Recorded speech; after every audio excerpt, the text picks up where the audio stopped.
Jake, I noticed that your camera looks a bit different. Different camera angle? No, different camera altogether, right? Yeah, this is a different camera and different camera angle. Yeah. This is a teleprompter that I'm using, made by Elgato. This is not paid product placement, by the way, as you'll quickly find out as I describe my experience with it. Well, my experience has been mostly pretty good, but Yeah. I set this thing up because, well, the idea is to get eye contact, right? Yeah. So just in case you have never heard of one of these, you're listening along.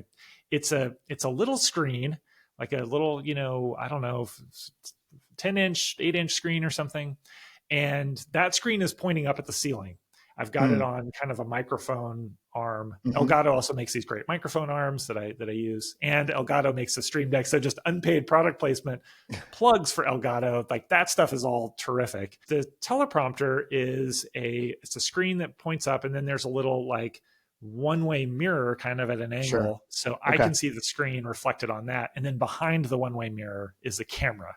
Yeah. And I bought their teleprompter, and I also went ahead and bought their camera that fits like exactly in there. Okay. I mean, in a large part, it's terrific because I can look straight at the screen. I'm looking right at you right now, I mean, but it's bracing the level it's of eye great, right? contact. Yeah, and the camera is like right behind your face, so Yeah. it's it feels better. It honestly is like less tiring to be on a call in this way Yeah. And not because it just thinking feels about like, where do I look? yeah. Like, yeah.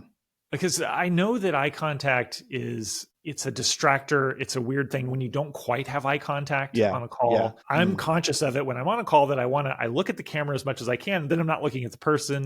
So Right. there's a lot of like little background cognitive load for me, and it's just not as good. I know when I watch a video and somebody's eyes are a little bit off, it's like it's not as good as when they're making eye contact.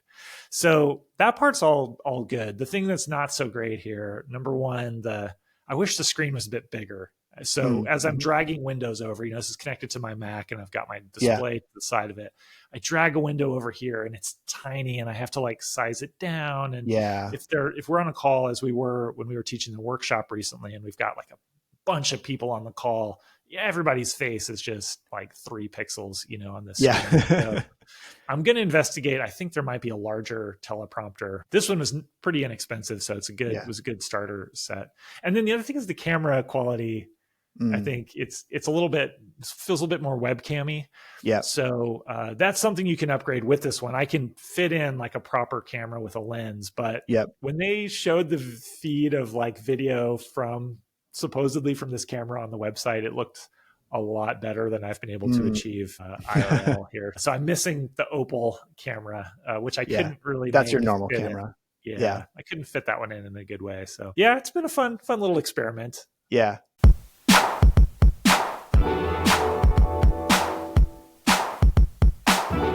This is Jake and Jay-Z.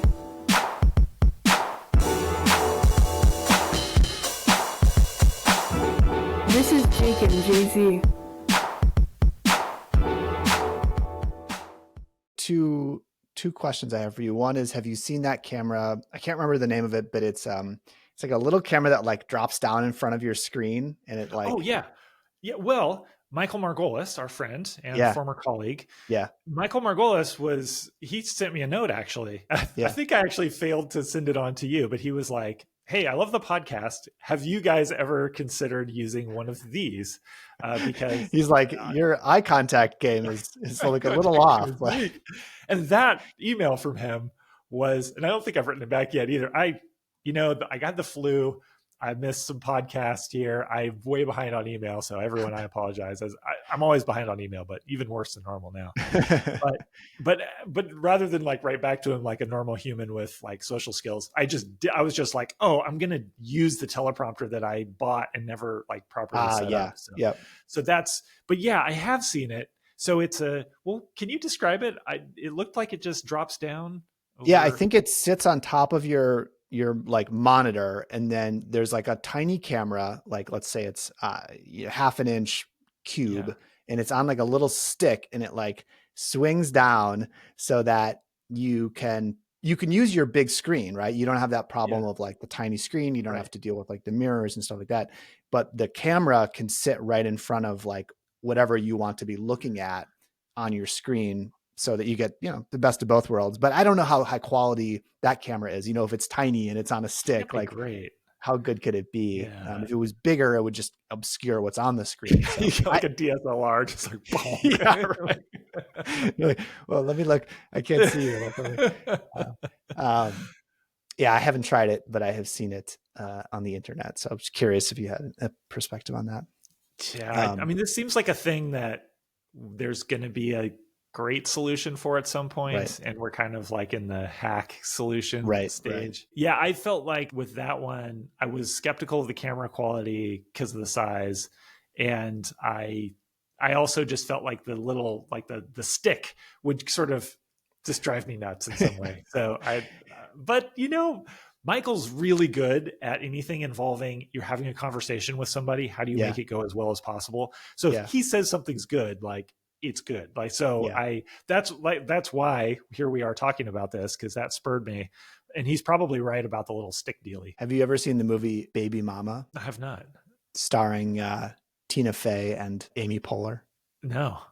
It's very funny. If you like the two of them, and you like that they're style funny. of comedy. Yeah, that's so what's but I'm really longing to know if that connects to the camera on Tina Fey works at, I think, a fictional business that it's either like Whole Foods or it's like REI. I can't remember if it's like natural foods or it's like outdoorsy stuff, but it's like in that sort of universe of like, we're a business, we're trying to make money, but we're also like cool and like, a little bit, hippy dippy, like whatever. And her boss is played by Steve Martin, and he has like long hair and she gives like a really good presentation. And so he says, that was fantastic. I would like to reward you with 10 minutes of uninterrupted eye contact.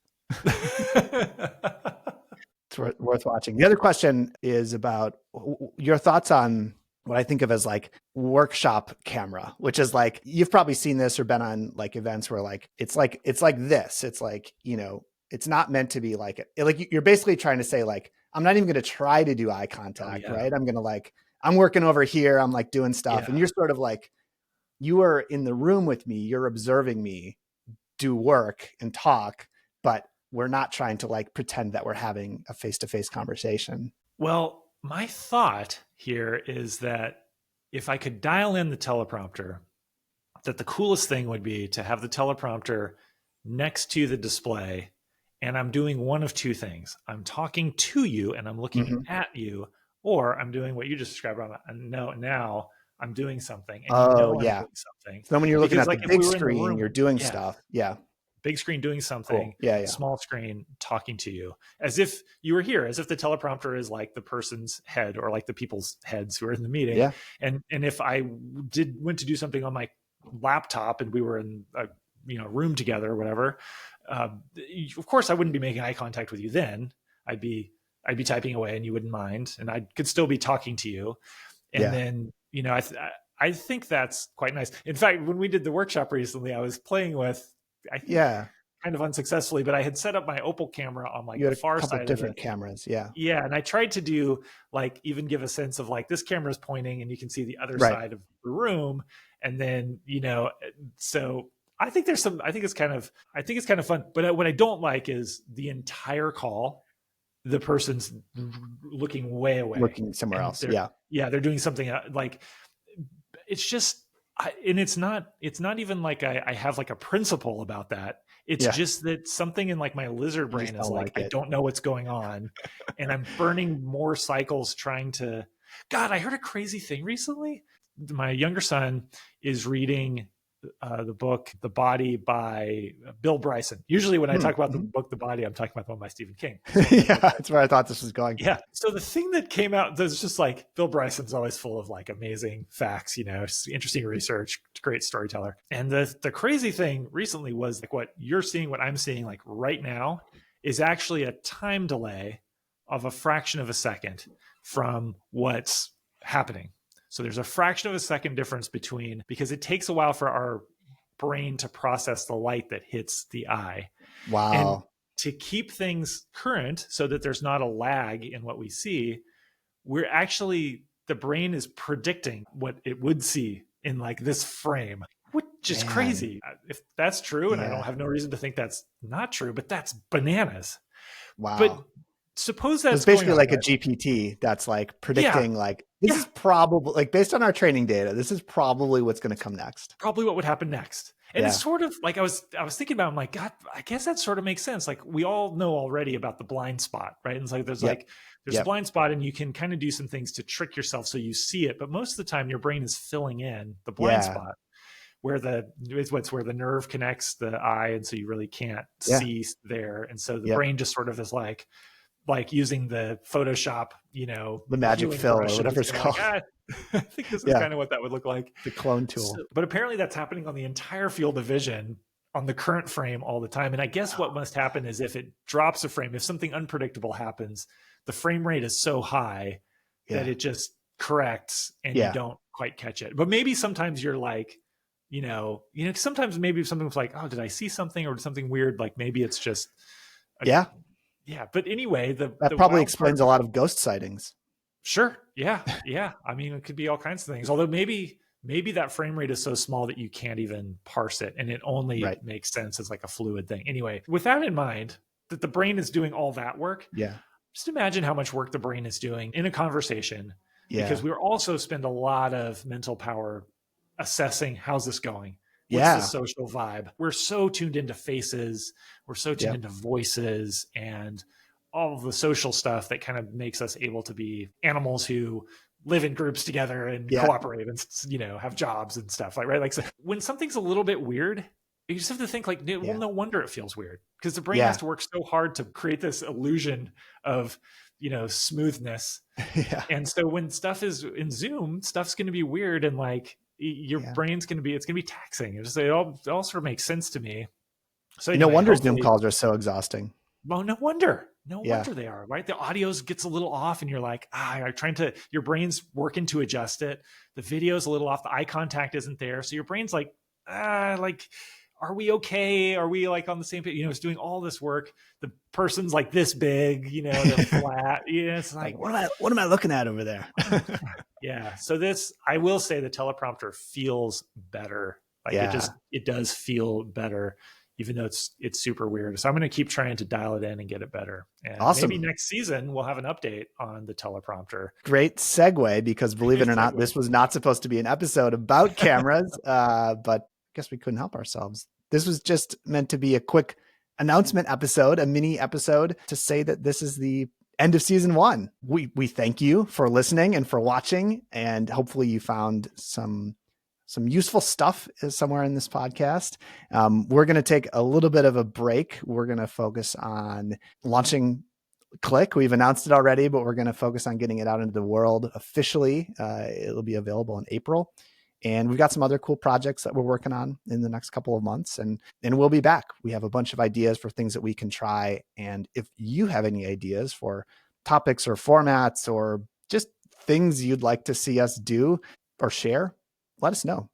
at jakeandjz.com. We'd love to read your emails. Yeah. And who knows how amazingly lifelike our video feed will be in upon the return of Jake and Jay-Z for season 2. So we'll be like Steve Martin in Baby Mama, just uninterrupted eye contact. That'll be our gift to the world. It'll just be the whole time. Oh man. Yeah. It's like visual ASMR. It's just like, just sitting there, maybe with some soothing ocean sounds in the background as a reference to the sleep episode. Thanks for watching and listening, you guys. We'll see you. Thanks, everybody. Yeah. Talk to you soon.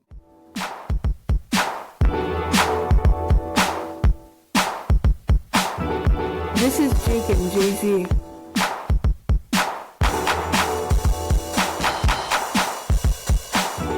This is Jake and Jay-Z.